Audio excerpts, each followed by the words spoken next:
it. He kind of looks like Bradley Beal. Oh, like, wait, he does. Right?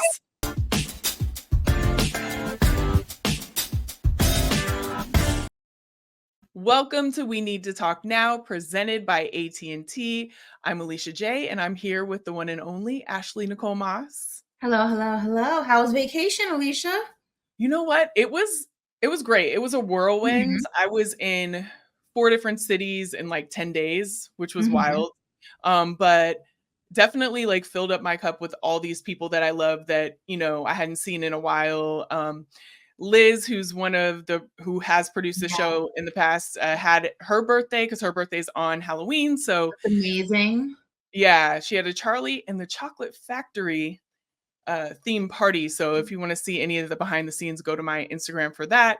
But it was really fun. Got to celebrate my friend Maya's birthday last night. So just a gamut of things. But I'm back. I'm back and ready. Before we start, want to just draw some attention to my shirt that finally came in the mail. Shout out to the Liberty. Now it's big because these shirts went like hotcakes and I was only able to get a large. Now I'm not short, but I'm not like tall. I would say I'm somewhere in the middle. I'm 5'7". This is a shirt for someone a lot taller than me. So I'm hoping after a few times that I wash it, it maybe shrinks a little bit because right now it looks like my dad's shirt. But I had to go ahead and get whatever I can get my hands on to celebrate such a monumental moment in New York basketball history, women's basketball. And I'm hoping that the good energy of the Liberty passes on to my New York Knicks since the Yankees are not World Series champions this season. So. Oh, it's okay, Ashley. I was definitely Are you a Dodgers fan? No, you would be an A's fan, right? No, I would be an A's fan, but I'm also mad that they're leaving. So everybody's leaving Oakland. That's a whole nother podcast that we can tell by the tone of my voice how I feel. Yeah. But definitely. Well, since we're talking about shirts, I have on a shirt. My vote is the only thing stronger than my game. This is from round 21, but you know, it's just important to vote. That's all I want to say. I'm not telling people how to vote. We're not here to do that, but it's just really important just to flex your voice and flex your vote. So definitely do that. So many different websites out there that can go ahead and inform you of where your voting stations are, what the time for those voting stations are. Because I know a lot of people sometimes are not tapped in, you know, to their local government and, you know, how voting works and the processes and things like that. And if it's too late to vote. So make sure you guys are tapping into all the different resources that are out there. Even social media tends to be a really good resource when it comes to learning about those websites and finding them. Just make sure that you're using your right, you're exercising your right to vote. And remember, if you are online for the polls prior to the time that they close, they legally have to let you vote. So I know that tomorrow is going to be very hectic for people who did not early vote. We're not doing their mail-in ballots, but please don't be discouraged by the long lines and, you know, sometimes the slow process. It's so important to get out there and vote. So just make sure you guys do that tomorrow if you haven't already. Absolutely. And I know that Ashley and I did early vote. But like she said, get out there and vote. It's my sticker and everything. Yeah, I'm gonna wear it tomorrow, even though I technically did it before, but you know, I saved it just to be cute. I wish I saved mine because I wanted to do like a cute picture and I don't know where it is. And I don't think they're gonna just give me one at the poll station. I don't think you can just drop by. Yeah. I lost mine. Well, let's pivot to something. Oh, wait, real quick. And Emma also wants to remind everyone, and this is very important, take care of your mental health tomorrow and just tonight as well. There's going to be an influx of information coming from every which way. You know, this is a political climate. Whenever it's an election year, emotions are at an all-time high. People are very passionate about what they believe in, and it can get very overwhelming. It can get very anxiety-ridden and all sorts of things. So there's nothing wrong with kind of separating yourself from the news and from social media and just taking a breather and do what you need to do to just protect your mental state in these next 48-72, honestly, for the next remaining week, because we won't know probably after tomorrow who the actual winner is. So just throughout the remainder of this week, just make sure you're protecting your mental space. So definitely, it's so important.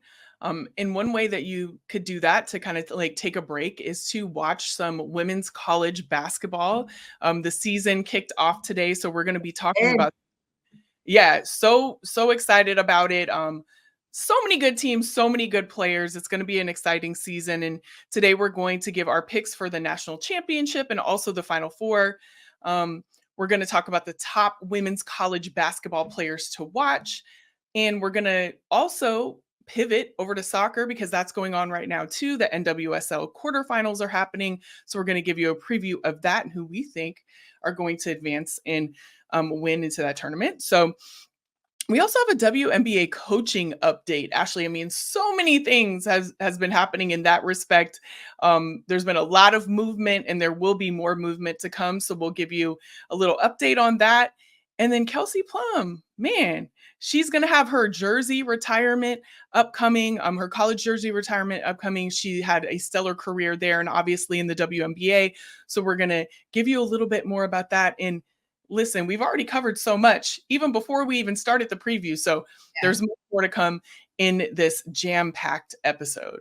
But before we get into this jam-packed episode, we got to do some housekeeping here. And as usual, we want to remind you to follow us on all of our social channels, whether it's our individual, the show, or everything that you see here at the bottom of the screen. Make sure you are subscribed and liking all of the content on our YouTube page, extended interviews, past episodes, everything in between you can find on our YouTube channel. And if you are more of a podcast listener than a watcher, that's okay too, because you scan this QR code here and we will pop up wherever you get your podcast. And that is on Spotify, Apple. So wherever you like to absorb your content, we got you covered. So make sure you are locked in. And I have a Cooper hair on my upper lip. Go ahead, Alicia.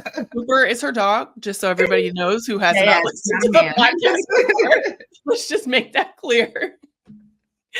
Very cute dog, just so everyone knows. Yeah, just he makes like he comes in and makes his little cameos every now and then. Yes, he's the unofficial third member of the show. He is. He definitely is. And when I get a dog, they will be the fourth. But actually, Emma's dog is one too. Yes. So then my dog would be the fifth. So let's just Poppy is on the squad, period. So, speaking of squads, women's college basketball season has a lot of deep squads this year that we're looking forward to watching. And, you know, just to kick it off, Ole Miss nearly upset USC today, which is crazy. The Trojans won 68-66 thanks to Juju Watkins and her 27 points, 10 rebounds, and 3 steals. And today, Ashley and I are going to be naming off some of the players that we think that you should watch. So, Ashley, why don't you just kick it off? I mean, we just talked about her. I know she's one of your players. So Juju Watkins, let's talk about Juju. She was actually on both of our lists. And I think this is no surprise with Caitlin Clark now in the WNBA. All eyes are going to be on Juju. She had an absolutely phenomenal freshman season, the 2023-24 freshman of the year. She said her her goal is to win a national title. She reiterated that to me when I sat down with her at Big Ten Media Day. She said this USC team, all eyes are on the national championship. They're actually very excited to be in the Big Ten. They're excited to go against some of this competition, incredible competition. They're definitely not taking any team in this conference lightly. Obviously, as we know, USC went to the Elite Eight in her first season, the first time since 1994.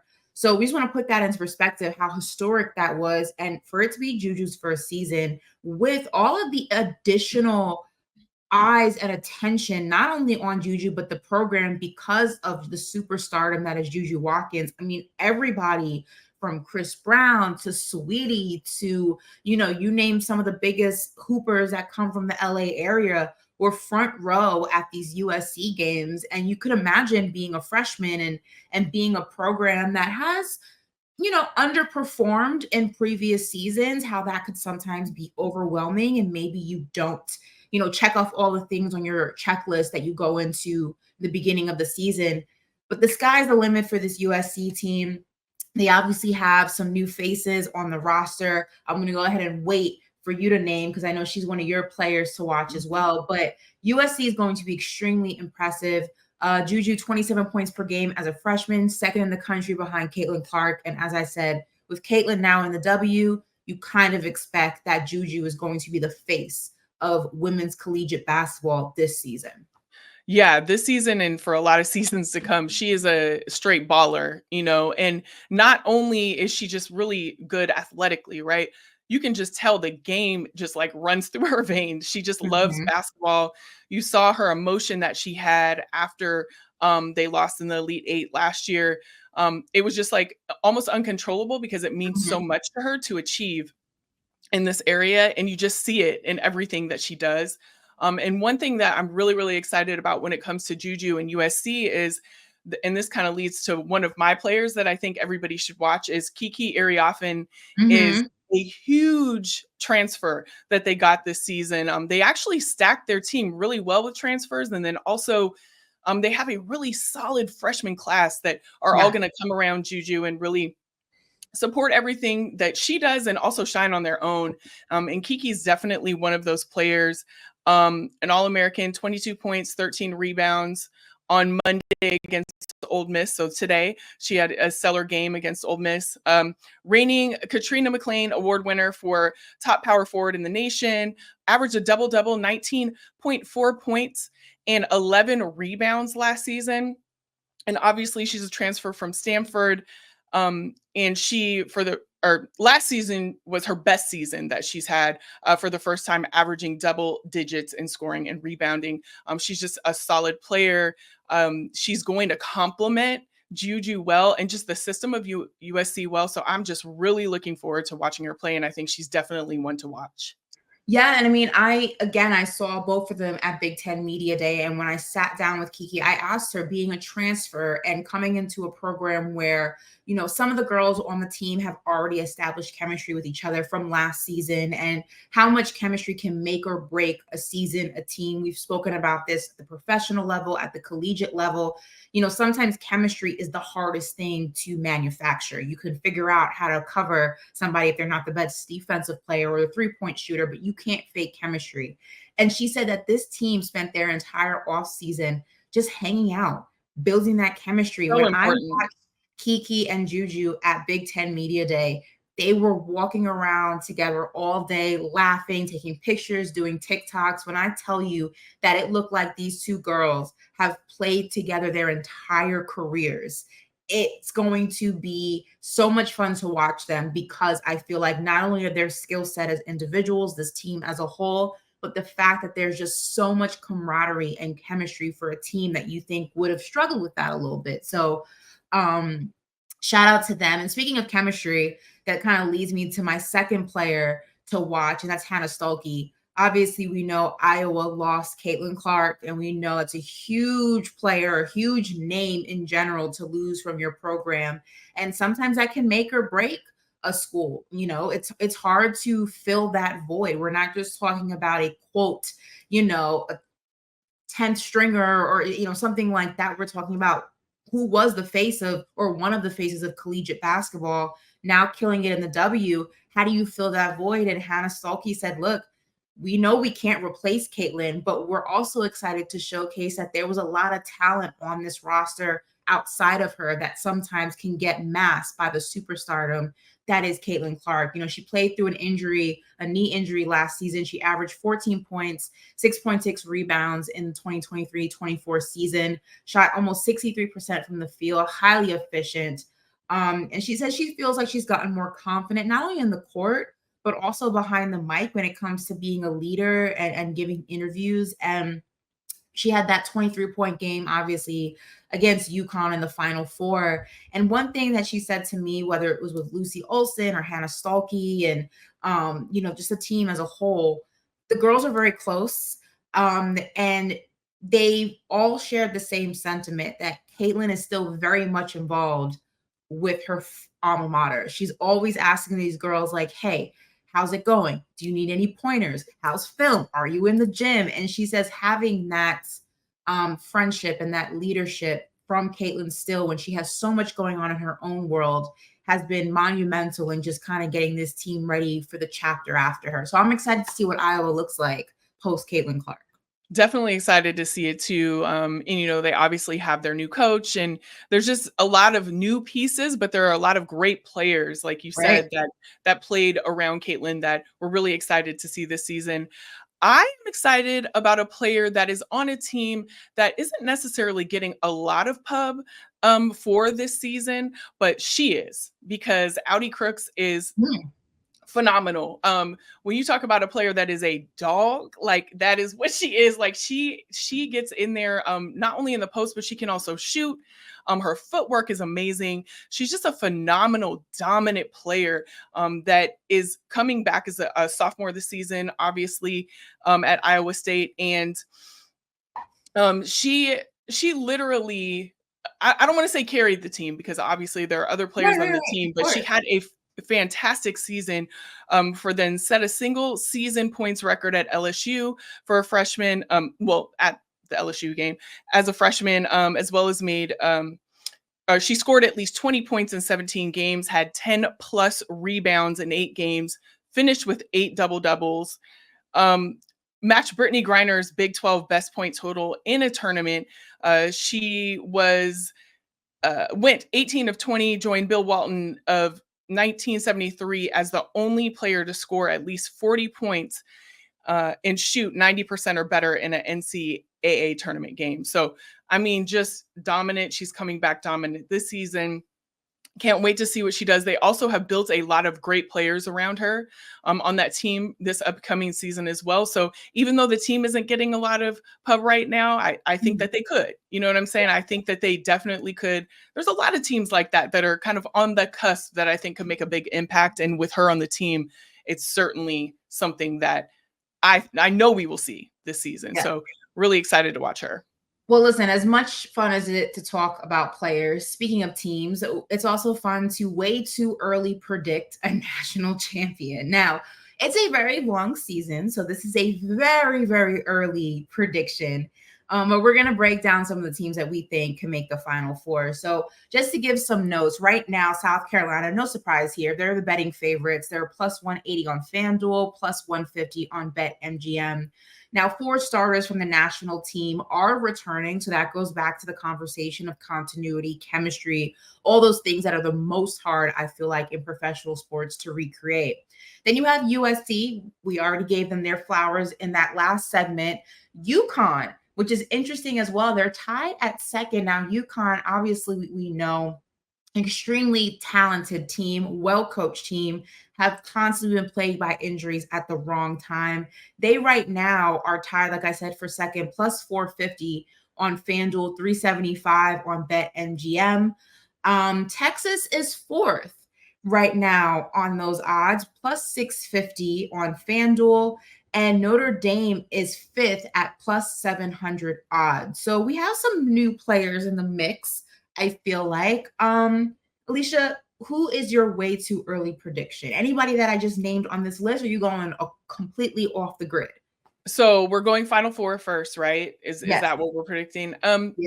My picks are very much on the list. I'm not going to deviate too much, but I'm picking South Carolina, USC, UConn, and Texas. Okay. Texas is kind of, people, they're kind of back and forth on Texas, but I think they're really, really solid. They had obviously a pretty good showing last year in the tournament. Mm-hmm. They have some amazing players. And then obviously I have a vested interest with, I have Jordan Lee. She's like a little sister to me. She's on the team, but just taking that out of it, they still have a really, really solid team. And I can definitely see them going to the Final Four. So they're probably, I guess, like my most, if you're looking at what everyone's saying, controversial pick, but I don't think it is at all. I think they have just as much chance to get in as the rest of the people that I've cited. But UConn, I think Paige Beckers, she definitely wants that championship. She wants to be back. She wants to be in the championship, not the Final Four, but they were in it last year. And given health, if they stay healthy, I definitely see them there. We already talked about USC a little bit and how stacked they are, and how far they've come as a program, from previous years. And then South Carolina, they're just looking great on all levels. They have 4 returners to their starting 5, and they're just really solid on all fronts. Dawn Staley has said that they look even better than the team last year at this time. And so I can see them definitely winning again. And I actually are we doing that yet? Or no, give me your okay. whole thing. Who's your national Yeah, champion? I think that it's going to be South Carolina over USC Okay. for the final. So, I mean, and it's going to be a battle. I want to see it. I really want to see it. But that's who I think, this early, super early, but that's who I would pick to be in that final. I'm actually going to go similar as you, South Carolina, USC, UConn. UConn's a little bit of a wonky pick for me. Extremely talented, extremely well coached. I just feel like there's like a dark cloud of injury that just follows this team around. But I'm not going to think that. I'm going to think health. I'm going to think that this is going to be the year that we see a healthy UConn team deep into the tournament. And I'm going to go ahead and put a different pick on here just so we can have something spicy to the conversation. I'm going to go Iowa. I think that people are sleeping on Iowa, and rightfully so, because when you lose Caitlin Clark, you think, well, can't go ahead and replace that. But I think that people, because of how bright her star is, are ignoring how talented this team actually was as a whole. And I think that with her absence, it's going to cause a lot of those other players to step up to the forefront and show that, look, she's a baller, but we're ballers too. And I think that this team is a lot better than people are giving them credit for. So I'm going to put them as my sleeper pick to make it to the Final Four. I don't think they're going to win it. I don't think this is a championship team, but I think this is a team that has a lot of grit, grind, and talent that can upset some of the teams that we think are going to go a lot further. Do you think how much adjustment do you think that they're going to have without Caitlin though? Like it's going to take, I feel like it'll take some time to get that chemistry and cohesion without her, just because she was so center. I feel like, I don't know if it's going to be as much of an adjustment as people think, because we have to remember a lot of these girls are returning. They've played with each other. They know each other. They know each other's game. Like, this is not a bunch of new players and new faces. This is a team that's been through the trenches, and they've learned not only from a great coaching staff that they have at Iowa, but they've learned from a great player in Caitlin Clark. And I think it's going to be less of an adjustment than people think. And I think that's why I'm kind of picking them to be a sleeper pick, because it's an adjustment, but not a full one, if that makes sense. But I'm with you on national champion. I think it's going to be South Carolina as well. I think it's going to be South Carolina, USC in the final. I think USC is there, but not there quite yet if they have to see South Carolina. But I do hope it's going to be a down to the wire type game. I don't want it to be a blowout, but I would give the edge to South Carolina, bearing health and all those things. Obviously, this can change 2 months from now, 4 months from now, but right now, too early. That's what I'm going with. Yeah, and I'm really excited for this season in a lot of respects. I mean, we've been talking about the WNBA because the season just ended, and how the Aces, a lot of people have built to adjust to them because they were such a powerhouse in the WNBA. And I feel like we have a whole bunch of college teams that are just like that now. Like, they're building up to compete with South Carolina and the UConns and everything, and they all have the pieces to make it happen. So I'm really excited because even though we've given our predictions, I think there's just going to be a battle for all of these spots this year. And I love to see it because that's good basketball, and it furthers women's basketball even more. So really excited to see that on all fronts. And something that we have been seeing on all fronts is a lot of coaching changes in the WNBA. My goodness. And there have been, we got to give you some updates because there have been so much movement in this. So since last week, he kind of looks like Bradley Beal. Oh, like, wait, he does. Right? I wonder how much of that is the glasses, though. I was like, hold on, Bradley, what? No, he looks like Bradley Beal. Yeah. Like, they could be brothers or cousins, or like, holy crap. Emma, do some research. Maybe they are. Maybe it's back there. Oh, sorry. We're talking about Tyler Marsh, who yes, will explain in a second who that is. But we have a photo of Tyler Marsh if you're not, watching us on YouTube. And he looks like Bradley Beal, at least in this photo, with the hoodie and the blazer and the glasses and like he kind of looks like Bradley Beal. I'm just saying. No, I'm with you. I'm with Yeah. you, Ashley. In the comments, let us know. What do you think? Does he look like Bradley Beal? That's the question of the like. Let's do that because I think you're onto something there, Ashley. You're onto something, but yeah, well, he's definitely onto something because he was hired by the Chicago Sky to be their head coach. Now, since last week, 2 of the 7 coaching vacancies in the WNBA have been filled. So Stephanie White, to no surprise, we talked about this, is the next head coach of the Indiana Fever. So looking forward to that. Chicago, as we just said, has Tyler Marsh as their head coach. AKA Bradley Beal. Well, okay. Well, we got to come up with a nickname for him based on Bradley Beal, but we'll do that. Put that in the comments too. Put that in the comments too. But he was also an assistant for the Las Vegas Aces, so that's caused a lot of back and forth because they've had 2 now assistant coaches leave. Natalie Nakase is now the head coach of the Valkyries, and he is obviously the head coach of the Sky. So there was some back and forth. And Emma, I don't know if we have any of those tweets queued up, but it was really funny between Angel and Asia. They were just going back and forth. Sydney Colson was in on it. It was just a hilarious back and forth because they're just like, okay, so all of our coaches are leaving. All of them are going.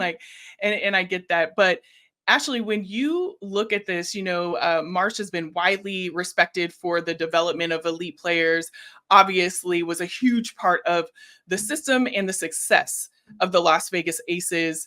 And when you look at this and this coaching, what do you think about it? Do you think it was a good move from the Sky to hire Absolutely. Tyler? I think that when you think about, and this is, also you see this a lot when coaches make transitions in the NBA as well.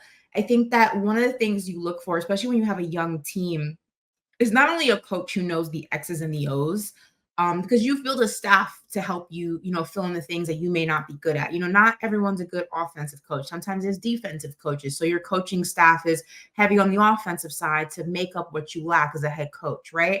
But I think the biggest thing, especially when you talk about a young team like the Chicago Sky, is player development.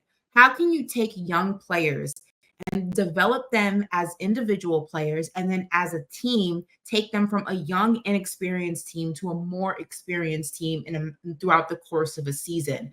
Player development doesn't only include, the drills that they run in practices and things like that. It's honing in on what each player does really well, elevating that, but also figuring out what they need to improve on and how you can help them get to the next level in their game. And some coaches and some organizations are not good at that. Some coaches are not good at taking young talent and molding them, whether it's for lack of patience or the organization, is focused on winning right now, and we don't have the time to develop a player who can't help us get to that point.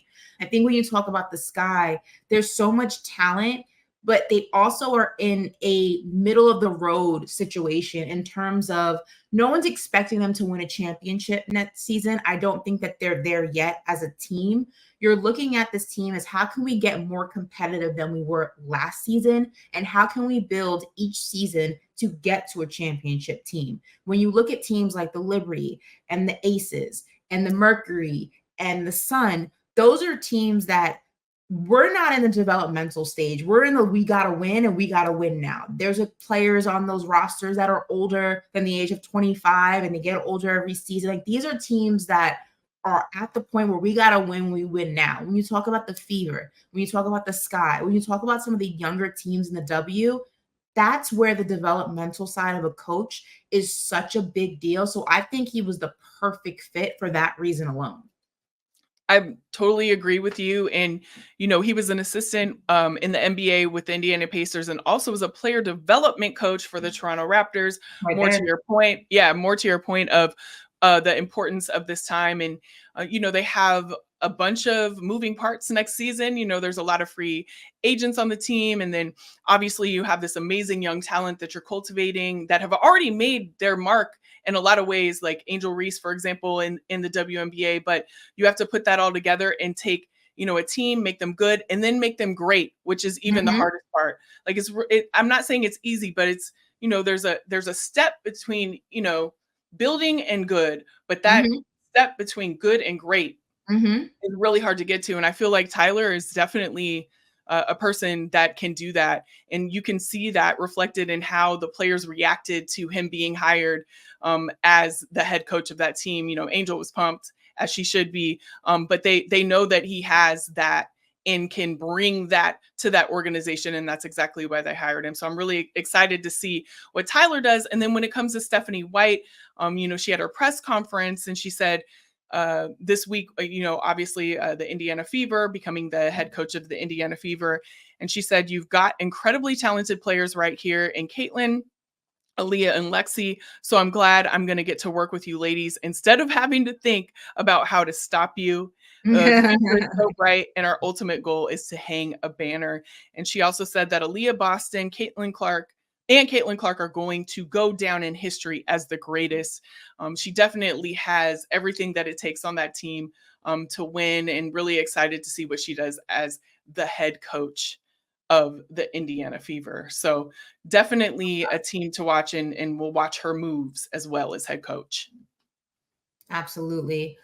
Listen, from coaches to legends, it is now time for Connecting Changes Everything, presented by AT&T.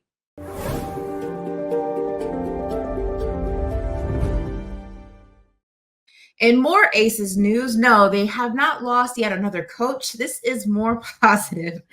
Kelsey Plum is making history as the first women's basketball player to have her jersey retired at the University of Washington.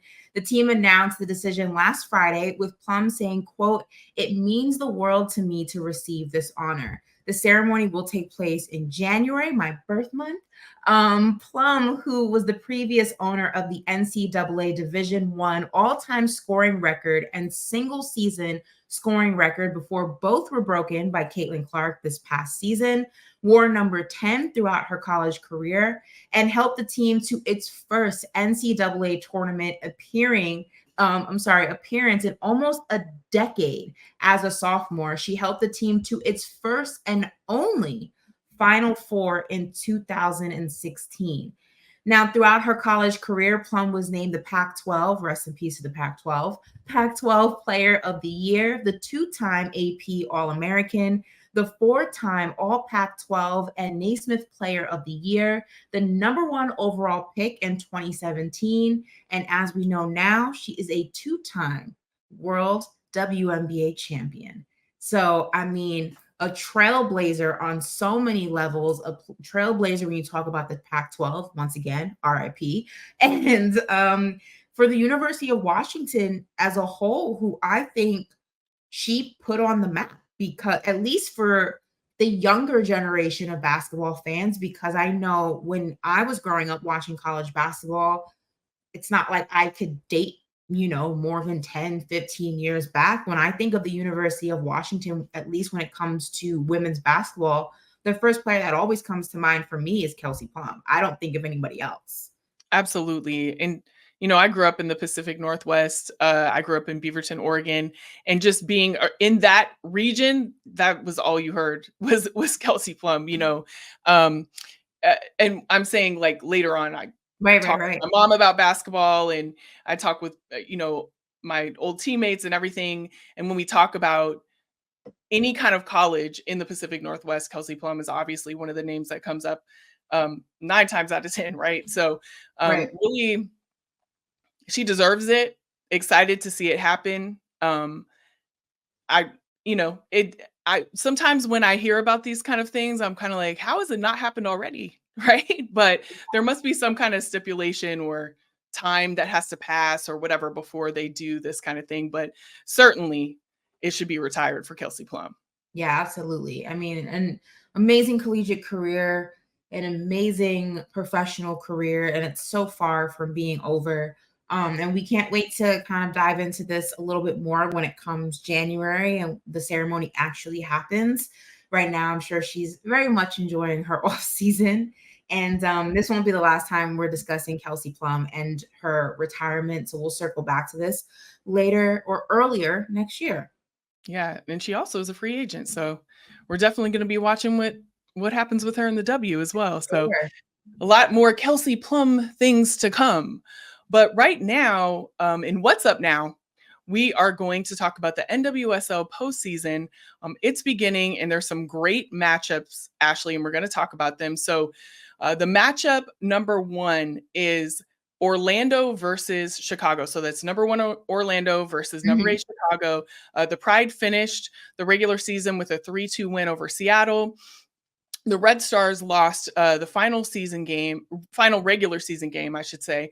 And then some of the key players to watch, Mal Swanson, obviously with Chicago, hasn't scored yet since returning from the Olympics, but thrives in high pressure moments. And then Barbara Banda, I mean, come on, like from Orlando, has definitely been the team's leading scorer and just, I mean, a powerhouse in every way.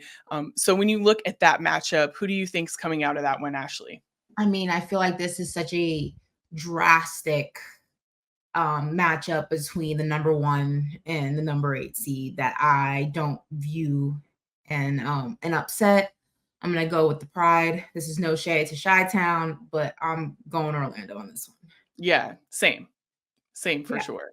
Right. And we're also talking about a team that had an unbeaten streak. So yeah, and they've just been dominant all season. Right. Definitely. I don't see an upset there at all. So listen, another matchup that is on our radar that could be sorry, excuse me. Bless you. Oh goodness. Right. Let me start it from the top. Sorry, Emma. Another matchup that is on our radar is the number 2 seeded Washington versus the number 7 Bay Football Club. Now, Washington is a team that has been injury ridden. They still have players like Trinity Rodman, quietly consistent within, the different matches and things that they have. But again, we're talking about a team that has dealt with a lot of injuries. On the other side of this matchup, we have the Bay Football Club, just second ever NWSL expansion club to reach the postseason in its first season. San Diego was the first in 2022. Obviously, I mentioned Trinity Rodman as the high power forward for Washington as one of the players to watch. She had 8 goals this season. This is a little bit of an interesting one, right? Because when you talk about Washington, they're number 2. But again, injuries sometimes can come at the wrong point of a season. Who are you feeling, Alicia, in this matchup? Listen, I live in the Bay. Let's be clear. And so I'm going with the Bay FC, period. But the success they've had this year has been awesome to watch. I definitely think that they have everything to keep it going. And like you said, the injuries with Washington have been something that they've just been having to deal with for the entire season. That is also, it's been hard to watch, right? Because you don't like to see any team being plagued with injury, but they obviously have a solid team. But I'm gonna have to go with the Bay FC, period. Just for the simple fact that I'm in Oakland. You a homer like me. I'm not mad at it because you already know where I'm going for the next one. Speaking of next one, what's that matchup like? I almost don't even want to say it. Y'all already know what it is. You already know what it is if Ashley's saying that. But also, by the way, Ashley, you know that Van Lathan mentioned you this week on his podcast about being you didn't hear it? No, oh my God, what did he say? I'm scared. He just basically gave you a shout out. He was like, shout out to Ashley Nicole Moss, because he was talking about all of the, New York teams and the success or not success or whatever. Like he was just kind of going through it and he gave you a shout out. So I gotta listen to that. Shout out to Van Lathan. Yeah, he's great. But yeah, no. So we're talking about matchup number 3. It's Gotham. So number 3 Gotham versus number 6 Portland, which is my hometown. So we're about to battle. But anyway, Gotham is the reigning NWSL champs. Met Portland in the semis last year. Portland began the season with a coaching change. We talked about this on the pod after starting winless. So, it was a little rocky, but ended the season with 3-0 win over Angel City and also had a 2-0 win over Orlando in early October. So definitely there's some key players on the Portland team. Sophia Smith, we already know what Sophia Smith is about. She's a phenomenal player, but she scored in the final game of the season. She's always a threat. And then Christine Sinclair on Portland for sure. Esther Gonzalez for your team, Ashley. Mhm. Not to make it us versus us, but whatever. Yes, Portland versus. We're going to talk about it, but and then Gotham also has USWNT standouts in Rose Lavelle, Lynn Williams, Crystal Dunn, and Emily Sonnet. So I mean, stacked for sure. Yeah. But we already know I'm going with Portland on this one. We already know who you going with. I'm going Gotham. So that's it. And that's just on GP because that's where we're from. Big fact. We hungers and we don't mind it. So it is what it is. Moving on to matchup number 4. This one is actually going to be on CBS and Paramount Plus at 12 p.m. on Saturday. And that is number 4, Kansas City versus number 5, North Carolina. Now, Kansas City started this season undefeated through June, scored the most goals this season, and has one of the strongest home environments in the NWSL, sold out every single game this year.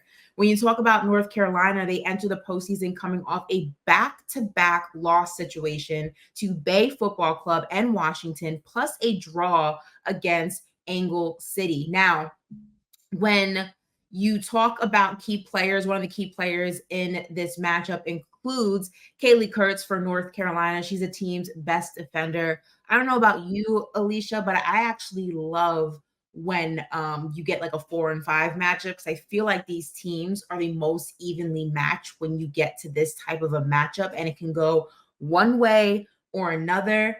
But I always tend to lean towards the team that has home court advantage. And Emma, I believe this game is in Kansas City, correct? Correct me if I'm wrong. Yes. So when you talk about a team that has a crazy home environment, give me the team with the best home field, home court, whatever you want to call it. Give me Kansas City in this one. And Ashley, I cannot disagree with you. Like, it's going to Ashley's like, what? But I definitely, I cannot disagree with you on this. I think that Kansas City definitely, I don't want to, they have the edge, the slight edge in this situation. Yeah. But also it's just going to be a good match. Like, I'm excited to watch that because when they're so close, and then also I would say both teams are obviously so hungry to keep going, to either redeem themselves over some key losses that have happened lately, or just like to go to the next level in the postseason, right? But I would say in this case, I would lean towards Kansas City for sure, but it's going to be a good match. Speaking of Kansas City, we have to also mention Temwa Chawinga, front runner for MVP. This is when talking about Kansas City. Front runner for MVP, set the individual season goal scoring record in the NWSL. Also the only player to score against all 13 teams in a single season. So when you talk about the edge, you got to talk about home court, home field in this situation, but you also have to talk about a player like Temwa as giving you the additional edge when you talk about going against North Carolina. So that is going to be a match to see. Like I said, that is on CBS and Paramount Plus, 12 p.m. on Saturday. Definitely can't wait to watch that. And Ashley, we're done with the show. I mean, it kind of just like flew by. It flew by. But just as we started at the top of the show, we just want to end the show by saying your vote and your voice counts. So make sure that you are voting tomorrow, taking care of your mental health. And, just it's so important for you to get out there and be a part of this election.